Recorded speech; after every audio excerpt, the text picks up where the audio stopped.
अस्सलामु अलैकुम वरहमतुल्लाहि वबरकातुहू। उज़ैर अलैहिस्सलाम अंबियाए किराम की जमात में एक करीम और अजीम नबी थे।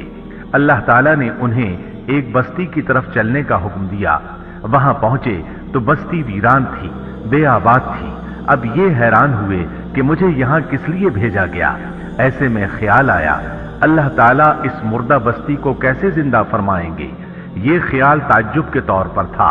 अल्लाह ताला सूरतुल बकरा आयत 259 में फरमाते हैं, या उस शख्स की मानिंद के जिसका गुजर उस बस्ती पर हुआ जो छत के बल औंधी पड़ी हुई थी। वो कहने लगा कि उसकी मौत के बाद अल्लाह ताला उसे कैसे जिंदा करेगा। तो अल्लाह ताला ने उसे भी मौत दे दी 100 साल के लिए। फिर उसे उठाया, पूछा तुझ पर कितनी मुद्दत गुजरी। कहने लगा, एक दिन या दिन का कुछ हिस्सा। अल्लाह ताला ने फरमाया, तू 100 साल तक ठहरा रहा। फिर अब तू अपने खाने पीने को देख कि ये बिल्कुल खराब नहीं हुआ, और अपने गधे को भी देख, हम तुझे लोगों के लिए एक निशानी बना रहे हैं। तू देख कि हम हड्डियों को किस तरह जोड़ते हैं, फिर उन पर गोश्त चढ़ाते हैं। जब ये सब जाहिर हो चुका तो कहने लगा, मैं जानता हूं अल्लाह ताला हर चीज पर कादिर है।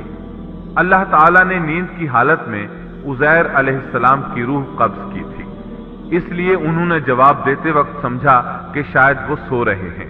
उन्हें ये एहसास भी न हुआ कि मैं तो इतना अरसा मुर्दा रहा हूं। जब वो सोए थे तो सुबह का वक्त था। जब दोबारा जिंदगी मिली तो असर के वक्त आंख खुली। इसीलिए अल्लाह ताला के सवाल के जवाब में उन्होंने कहा, मैं एक दिन या दिन का कुछ हिस्सा सोया रहा हूंगा। अल्लाह ताला ने फरमाया, अपने खाने और गधे को देखो, खाना बहुत जल्द खराब हो जाता है, लेकिन 100 साल गुजरने पर भी खाना बिल्कुल ताजा था, जबकि आपके गधे की हड्डियां बिखरी पड़ी थी। अचानक उनके सामने देखते ही देखते हड्डियां हरकत करने लगी, फिर जुड़ने लगी। गधे का ढांचा तैयार हो गया तो उस पर गोश्त चढ़ने लगा। इस तरह गधा जिंदा हो गया और आवाज देने लगा।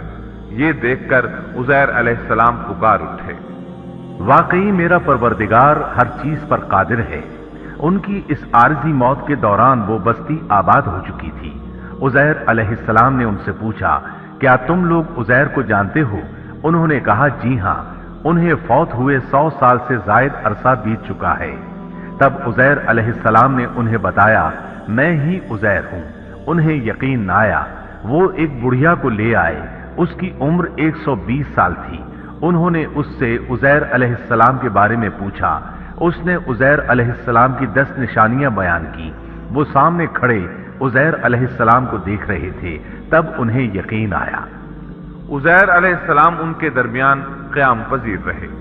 आपने उन्हें नए सिरे से तौरात की तालीम दी। वो उसको भूल चुके थे। बस्ती वाले उनसे बहुत मुतासिर हो गए, उनकी ताजीम करने लगे। इस अजीम मोजज़े की वजह से रफ्ता रफ्ता वो उन्हें अल्लाह का बेटा तसव्वुर करने लगे।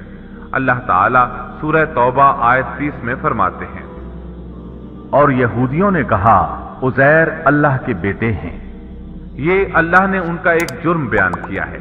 ये जुर्म उनमें नस्ल दर नस्ल चलता रहा, यहां तक कि इस दौर में भी यहूदी उज़ैर अलैहिस्सलाम को अल्लाह का बेटा मानते हैं। आपका नाम दीवाने मुकद्दस भी रखते हैं और कहते हैं ये मुकद्दस जात की नस्ल से है और माबूद है। यही उनका शिर्क है। अल्लाह उन पर लानत करे। अल्लाह उन्हें इस जुर्म की सजा जरूर देगा। इंसान कितने ही बुलंद बाला मकाम पर पहुंच जाए और अल्लाह ताला के साथ उसे ज्यादा से ज्यादा कुर्ब हासिल हो जाए, तब भी वो अल्लाह का बंदा ही रहता है।